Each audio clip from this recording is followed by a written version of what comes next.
And that there is the first glimpse I got of future Trunks. Who is this guy? Is he good or bad? A lot of us didn't have access to the internet back then, and the only way to find out was when the episodes finally premiered. A year and a half passes since the Frieza saga ended as the Z Fighters are enjoying peaceful times. The only thing missing is Goku. Frieza awakens after being adrift in space for nearly 2 years. His father, King Cold, picks him up and makes him Mecha Frieza. Next course of action, go to Earth, kill the Z Fighters, and destroy Earth. And again, Goku is nowhere to be seen. There's a massive sense of dread among the gang as they don't know what to do. How on earth are we gonna defeat this guy? Would you quit whining?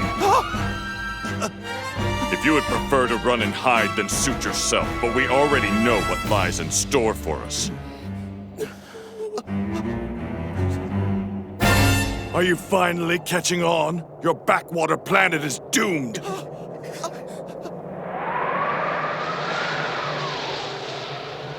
None of them stand a chance against Frieza, and the planet itself is unaware of what's about to go down. So I guess the Z Fighters are f***ed.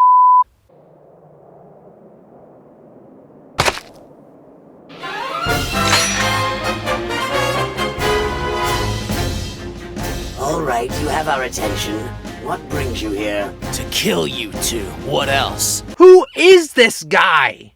Well, the Trunks saga is one of the prime examples of Akira Toriyama at his finest. Coming at us with a surprise out of nowhere, yet it's still justified. He just flipped the script. But you won't suffer too much.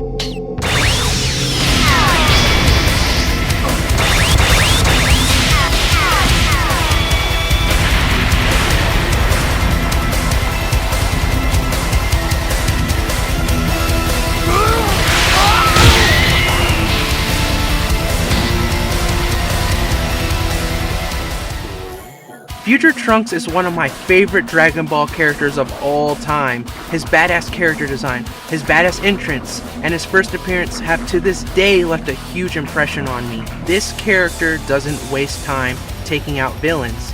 He got straight to the point. He's a complete mystery for the first couple of episodes he appears in, but when he finally explains himself, it shattered children's brains across the world. In the first couple of episodes that he appeared in, the only thing that we knew about is that he was a mysterious teenager with a sword that could turn Super Saiyan.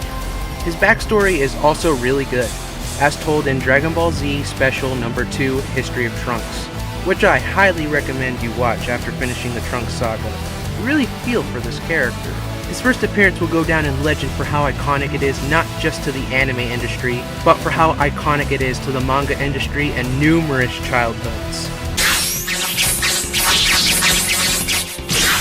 Hey, Frieza! Oh. Fool! You missed by a mile!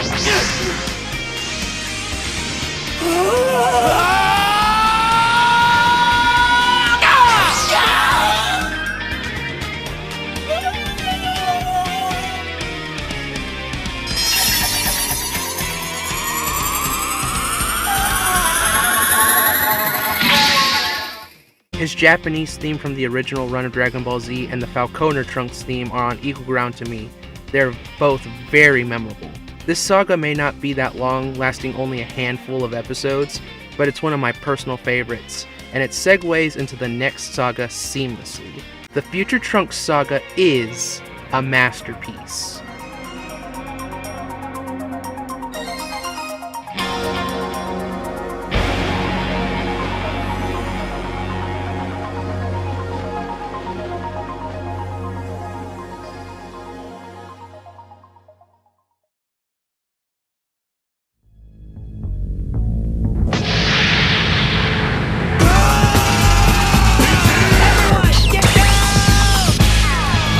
Make this whole planet suffer!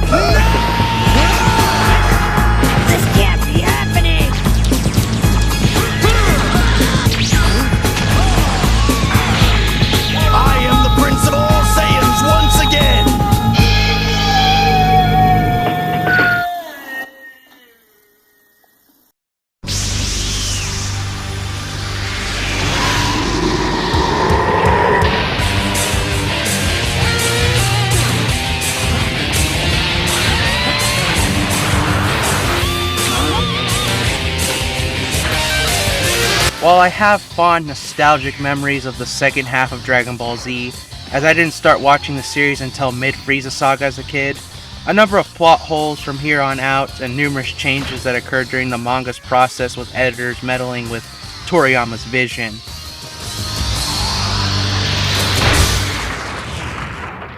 But we'll get back into that later. Let's dive back into the story. The main character of the last arc, Trunks, warns Goku about a threat that is looming in 3 years' time that causes an apocalypse. The androids, or the cyborgs, or artificial humans, whichever you prefer. In the dub, we got androids. Now, instead of killing the creator of the androids, the Z-Fighters decide to just train 3 years instead of preventing numerous casualties from happening. At the very least, stop him. You don't have to kill him. But whatever, they're the Z-Fighters, most of them live for the battle. So they train for 3 years, and when they go looking for them, they don't know what or who to look for since Future Trunks never gave them a description of the 2 androids.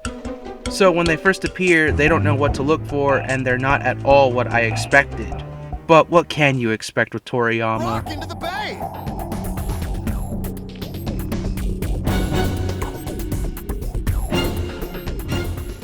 Where this saga starts to take a directionless turn is when Goku didn't take the heart medicine that Trunks gave him when they met, and he starts getting the ki sucked out of him by number 19, until of course, the Prince of All Saiyans arrives.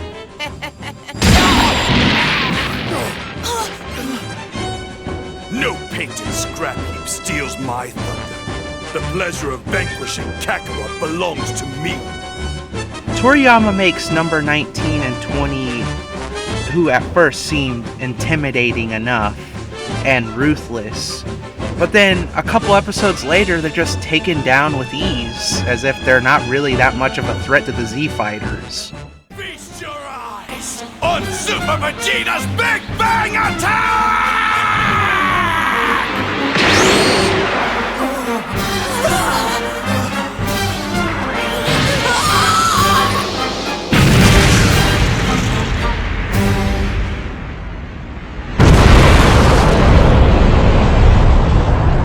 Then it switches to number 16, 17, and 18. Then after that it switches to no. We're not talking about him just yet. What I'm saying is there's a lot of villain hopping and it makes it seem like Toriyama doesn't know what he's doing.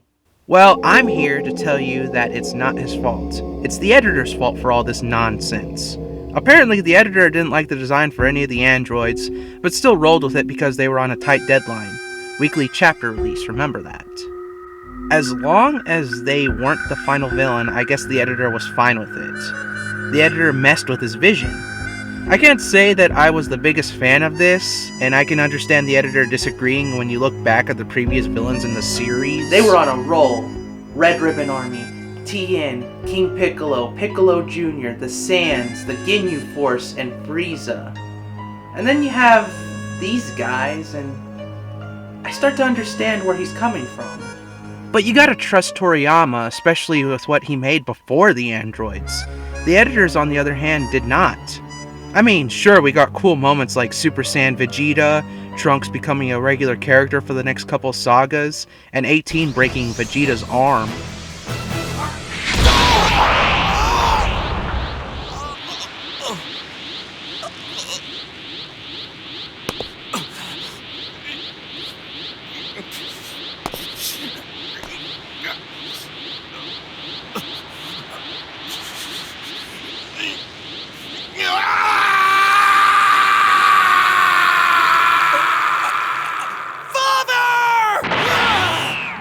Yeah, that happened. I think that 16, 17, and 18 made for more intimidating androids, but still, you shouldn't meddle with the artist's vision. That's why he's the artist for a reason. Akira Toriyama has said that nothing he did in Dragon Ball was ever planned, and he just wrote it as he went along. Well, before, you couldn't tell because of how tight the writing was and how everything seemed planned out. With that statement in mind, you can tell that nothing was planned in this saga. I don't hate this saga, but it's a step down from previous ones, and the aimless direction and creative meddling is to blame. But I will give the Android Saga a recommendation.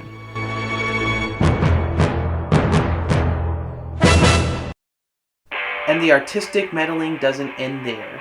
Join me for part 4. I'm Lena Mars of the MCA Productions crew, and I'll see you next time.